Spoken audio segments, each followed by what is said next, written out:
Hoje nós iremos falar dos fundamentos da óptica geométrica. A luz visível é um fluxo de energia proveniente do Sol ou de outras fontes radiantes. Ela é refletida por objetos de nosso ambiente e se propaga sempre em linha reta, em meios homogêneos e transparentes. Nesse diagrama, nós temos as principais ondas do espectro eletromagnético e temos também em destaque o espectro da luz visível, do vermelho ao violeta. As fontes de luz que emitem apenas uma cor específica, nesse caso chamamos a luz de monocromática, como por exemplo uma lâmpada incandescente, que emite luz amarela. Outras fontes emitem simultaneamente dois ou mais tipos de luzes monocromáticas, como por exemplo a luz branca do Sol, que é composta de todas as cores da luz visível. Nesse caso, dizemos que a luz branca do Sol é uma luz policromática. E a velocidade de propagação da luz é 300.000 km por segundo no vácuo. Entre as luzes monocromáticas que se propagam no meio material, a vermelha é a mais rápida e a violeta a mais lenta. Raio de luz é a representação geométrica retilínea da luz, com indicação da direção e do sentido de sua propagação. Feixe de luz é o conjunto de raios de luz de uma mesma fonte. Os feixes de luz, também conhecidos como pincéis de luz, eles podem ser cônicos ou cilíndricos. Os cônicos divergentes são aqueles em que os raios de luz divergem a partir de um mesmo ponto. E os cônicos convergentes são aqueles em que os raios de luz convergem para um mesmo ponto. Feixes de luz cilíndricos são aqueles em que os raios de luz são paralelos entre si. Fontes primárias ou corpos luminosos são as fontes que possuem luz própria e são sempre visíveis, uma vez que seus raios luminosos chegam diretamente aos nossos olhos. Um exemplo é o nosso Sol e as demais estrelas do universo. Fontes secundárias ou corpos iluminados. Essas fontes não possuem luz própria e só são visíveis se refletirem a luz recebida de algum corpo luminoso. Um exemplo é a Lua. É um astro que só é visível porque ele reflete a luz do Sol. Meios transparentes permitem que os raios de luz os atravessem de maneira ordenada. Através deles, os corpos são vistos com nitidez, como ocorre com o vidro polido e o ar atmosférico. Os meios translúcidos permitem que a luz os atravesse, só que de maneira desordenada. Isso faz com que os corpos, através desses meios, sejam vistos sem nitidez. É o que acontece com vidro fosco, papel vegetal, com alguns plásticos. Os meios opacos são aqueles que impedem a propagação da luz em seu interior. Exemplo de uma parede de concreto, de uma porta de madeira. Fenômenos ópticos. A reflexão regular da luz ocorre quando um feixe de raios paralelos incide numa superfície plana e polida, e é refletido para o mesmo meio também com raios paralelos. Exemplos: espelhos, incluindo as superfícies tranquilas de um lago, em que se pode ver o reflexo da paisagem. Nessa imagem, temos um raio que incide numa superfície e reflete, formando o mesmo ângulo com a reta normal. A reta normal é uma reta perpendicular à superfície. O ângulo incidente é igual ao ângulo refletido. Isso é uma das leis da reflexão. Na difusão ou na reflexão difusa da luz, a superfície é uma superfície irregular, uma superfície rugosa. Então, os raios que incidem nessa superfície de forma paralela, eles vão refletir em todas as direções de forma desordenada. Portanto, a gente não consegue ver uma imagem refletida nitidamente nessa superfície. Quando a luz, por exemplo, passa do ar para a água ou do ar para o vidro, ela vai sofrer um desvio e sua velocidade de propagação também muda. Nesse caso, dizemos que a luz sofreu uma refração. Nessa imagem ilustrada aqui embaixo, nós temos um garoto olhando para o sapato dele no fundo do rio e ele tem a sensação de que o sapato está no nível acima, mais próximo da superfície. Por quê? Porque o raio refletido pelo sapato, quando ele sai da água e passa para o ar, ele vai sofrer a refração, o desvio. Essa luz chega em linha reta até os olhos do observador. Se você prolongar esse raio, a sensação que ele tem é que essa imagem está vindo daqui, de um nível mais alto. Então ele vai ter a sensação de que esse rio é mais raso. Essa foto da criança na piscina também nos passa a sensação de que ela é mais rasa. Aqui a criança está sentadinha na piscina, mas a perninha dela aqui está bem fininha, bem achatada.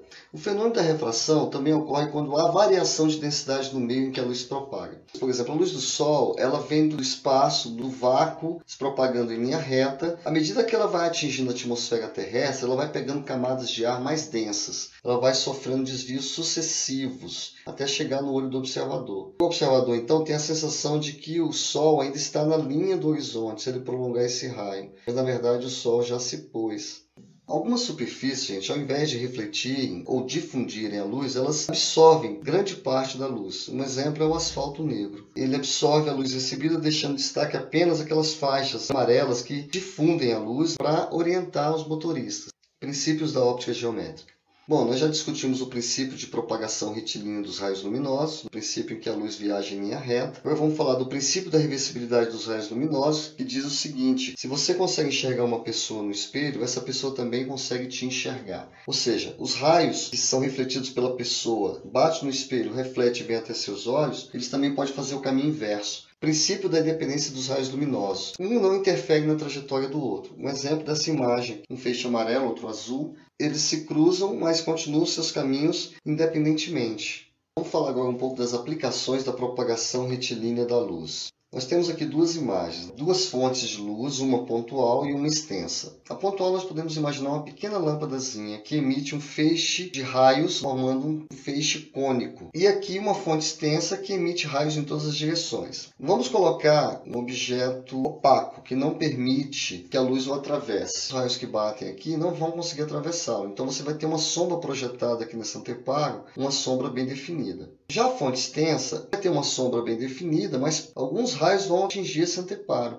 E aí você vai ter uma penumbra. O eclipse solar ele se dá quando a Lua está entre o Sol e a Terra. Então vai ser projetada uma sombra da Lua sobre a Terra. Nessa bolinha aqui, ó, nós temos um eclipse total, porque é uma sombra bem definida, né? Para quem estiver nessa região do planeta, o Sol vai desaparecer. Mas nessa outra região aqui, dessa penumbra, que é essa sombra mais fraca, as pessoas vão poder observar um eclipse parcial do Sol. Elas vão enxergar apenas uma parte do Sol. A Lua nova é quando a Lua está entre o Sol e a Terra. Então, para a pessoa que está aqui na Terra, não consegue enxergar a Lua porque vai estar no contraluz. O quarto crescente é iluminado apenas uma parte da face visível da Lua. Quando ela está bem frontal ao Sol, de forma que ela não esteja na sombra projetada da Terra, você consegue ver toda a face visível da Lua, a Lua cheia. O quarto minguante é quando uma parte dessa face visível é iluminada e a outra parte não. Agora vamos falar da câmara escura de orifício, que nada mais é do que uma caixa totalmente fechada com apenas um pequeno orifício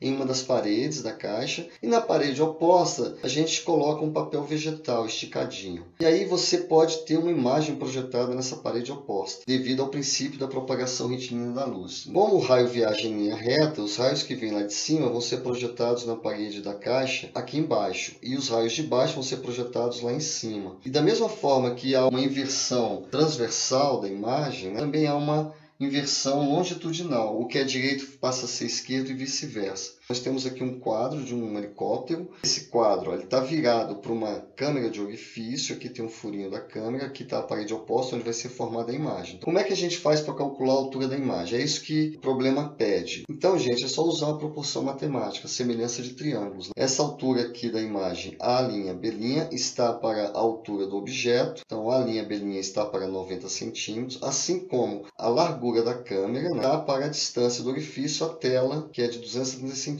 E aí você faz a continha simples, multiplica cruzado e vai chegar no resultado. Essa imagem aqui de cima, ela vai ser visualizada pelo observador assim, de cabeça para baixo e invertida. Um outro exemplo, né, da aplicação da propagação retilínea da luz é quando você quer determinar a altura de um prédio, de uma torre, basta apenas medir o comprimento da sombra projetada e ter alguma outra referência, que pode ser a sua própria altura, ou nesse exemplo aqui uma estaca, que tem 2 metros de altura. Ela vai formar uma sombra Lzinho. Você tem um prédio de altura Hzão, que é o que a gente quer calcular, ele vai formar uma sombra Lzão. A estaca tem 2 metros de altura, a sombra do prédio 60 metros e a sombra da estaca 3 metros. E aí você faz a proporção matemática. Hzão está para Hzinho, assim como Lzão está para Lzinho. Usa a proporção, substitui os valores e resolve a continha. Você pode dividir 60 por 3, que dá 20, e esse 2 vai passar multiplicando, você vai achar a altura do prédio, 40 metros. Vamos falar agora das cores da luz. Tudo começou com Isaac Newton,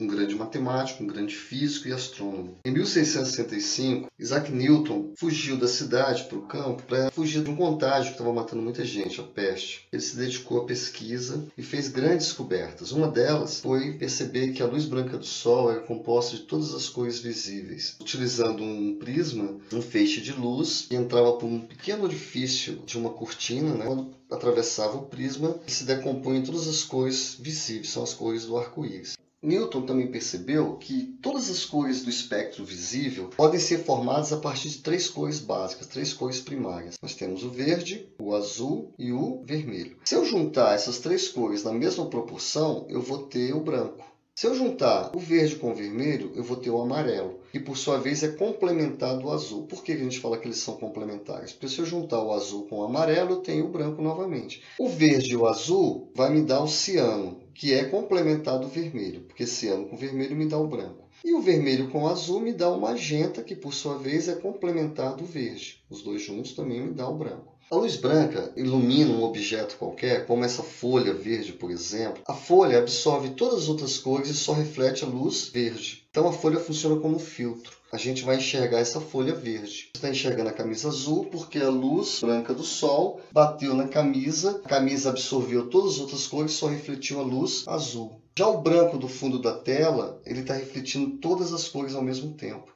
Essa imagem tem a mesma fotografia feita com duas luzes. A rosa, ela absorve todas as outras cores e reflete só o rosa. O verde das folhas absorve todas as outras cores e só reflete o verde. Agora, se eu iluminar uma luz verde, como é o caso da fotografia à direita, a rosa vai absorver o verde e não vai refletir nada, então a rosa vai ficar escura. Já a folha verde reflete justamente a luz verde. Como eu já comentei no início, a nossa percepção de mundo, a nossa linguagem e também a nossa imaginação se deve, de fato, aos nossos olhos. São capazes de transformar ondas eletromagnéticas em impulsos elétricos, os quais são convertidos em imagem pelo piloto do corpo, o cérebro. Bom, nessa imagem a gente consegue fazer uma analogia do olho humano com a câmera fotográfica. Começar pelo princípio da propagação retilínea da luz, que faz com que a imagem formada no filme da câmera fotográfica ou no sensor de uma câmera digital seja invertida de cabeça para baixo, assim como a imagem que é formada na retina do olho também é invertida de cabeça para baixo. A lente da câmera fotográfica, ela faz o mesmo trabalho que a córnea e o cristalino juntos fazem no caso do olho. Ou seja, ela faz com que a luz sofra uma refração, um desvio, para que a imagem seja formada na retina. Dentro da lente existe o diafragma, que controla a quantidade de luz que entra na câmera fotográfica. Então, se tiver muita luz, você vai fechar o diafragma. Se tiver pouca luz, você vai abrir o diafragma. Isso acontece também com a nossa pupila. A pupila é o diafragma do olho. Controla a quantidade de luz que entra. Se tiver muito claro, a pupila se fecha. Se tiver muito escuro, a pupila se dilata.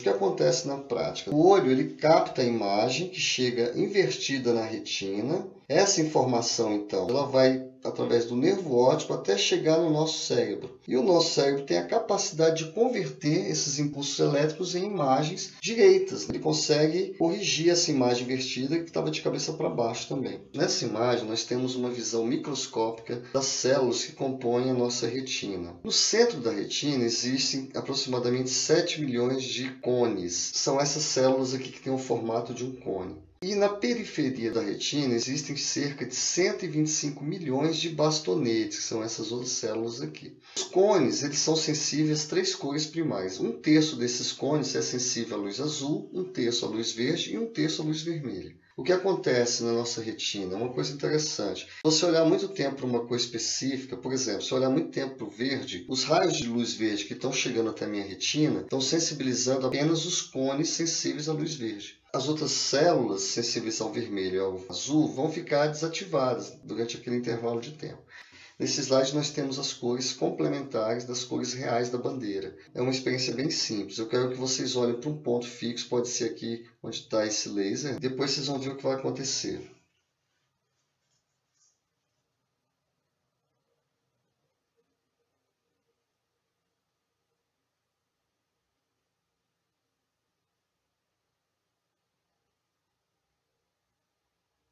Bom, agora vocês estão vendo as cores reais da bandeira. Na parte azul lá daquela bandeira, ativou suas células sensíveis ao azul. Aí em seguida entra a tela branca. O que aconteceu? Como você ficou 30 segundos ativando aquelas células azuis, quando entrar a tela branca, aquelas células sensíveis ao azul elas vão ficar nocaute. E aí vão ativar só as outras células daquela região, que é verde e vermelho. E aí você vai ver o que? A cor amarela, que é a complementar da azul. Então é isso, pessoal. Até a próxima.